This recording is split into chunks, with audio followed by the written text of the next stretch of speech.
வணக்கம் நண்பர்களே. மாடி தோட்டத்தில் விளைஞ்ச கொடி உருளை சமையல் பற்றி தான் இன்றைக்கி நம்ம பார்க்க போகிறோம். நண்பர்களுக்கு பகிர்ந்தது போக விதைக்காகவும் சில கிழங்குகள் எடுத்து வச்சுட்டேன். எல்லாமே இப்போ முளை வர ஆரம்பிச்சிடுச்சு. அதிலிருந்து சில கிழங்குகளை வச்சு இன்றைக்கி கொடி உருளை ஃப்ரை பண்ணலாம் அப்படின்னு சொல்லிட்டு எடுத்து வச்சுருக்கோம். ரொம்ப மெலிசாக இல்லாமல் கொஞ்சம் தடிமனாக ஸ்லைஸாக கட் பண்ணி எடுத்துக்கிட்டாச்சு. ஸோ கட் பண்ண அந்த ஸ்லைஸ் எல்லாத்தையும் எடுத்து ஒரு பாத்திரத்தில் தண்ணி வச்சு அதை கொஞ்சம் சூடு பண்ணி அந்த தண்ணியில் இந்த கிழங்கை போட்டு நல்லா ஒரு 10 நிமிஷம் வேக வச்சு எடுத்துக்கிட்டோம். ஏன்னா அப்படியே நம்ம ஃப்ரை பண்ணும்போது அது வேகிறதுக்கு லேட் ஆகலாம்.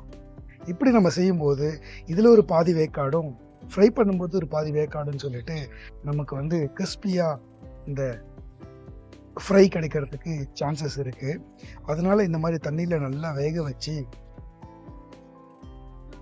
எடுத்து வச்சுக்கிட்டோம்.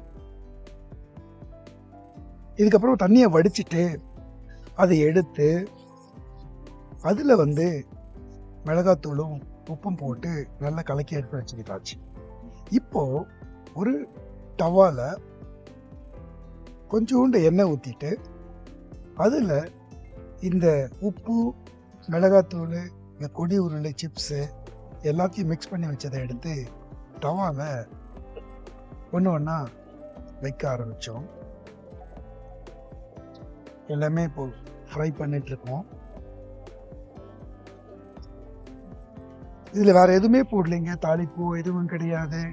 தக்காளி இல்லை சீரகம், கடுகு எதுவுமே போடாமல் வெறுமனே ஆயில் மட்டும் வச்சுட்டு மிளகாத்தூள் உப்பு மட்டும் போட்டுட்டு அப்படியே நம்ம டவாவில் வச்சு ஃப்ரை பண்ண ஆரம்பித்தாச்சு. இது அப்படியே கொஞ்சம் நேரம் கழித்து அப்படியே திருப்பி போடணும்.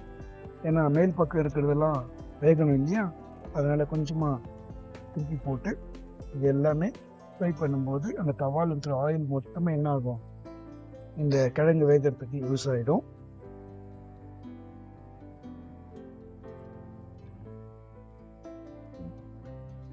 நல்லா வெந்த பிறகு ஒரு 10 மினிட்ஸ் தான் டைம், ரொம்ப நேரம் இதுக்கு எடுக்காது.